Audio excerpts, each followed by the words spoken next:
जेकरा जेकरा प्यार में धोखा मिलल बा उ अपन नाम, नंबर, आधार कार्ड हमारा के भेज दलो। हम सरकार से बात कर ले बनी, ओकरा पेंशन मिली।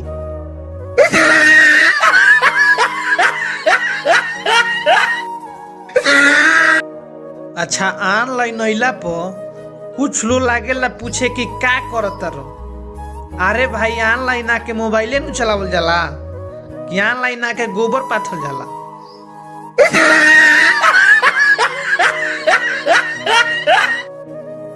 कल रात में हम न्यूज देखत रही तो न्यूज चैनल वाला बोलस कि चलिए हम आपको अब सीधे दिल्ली लिए चलते हैं। वही टाइम से हम तैयार होके बैठल बानी, पता ना कब यहाँ से ले जाए खातिर।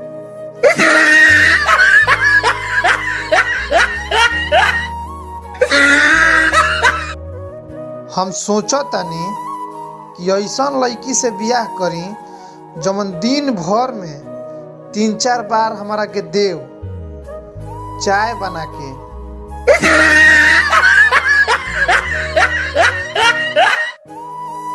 आज का जमाना भी कितना अजीब है साहब। नाकाम देखता है तो हंसता है और कामयाब देखता है तो जलता है।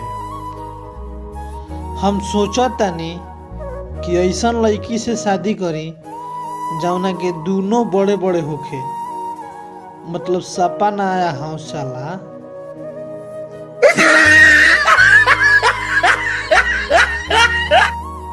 आज ट्रेन में यात्रा करत रहनी है तो एगो मेहरारू हमारे से पूछतिया कि कहाँ के हो बेटे। हम कहनी है कि अब का पूछले बड़, हमार तो शादी बियाह हो गइल बा, हम कहीं के नहीं रह गइल लोग।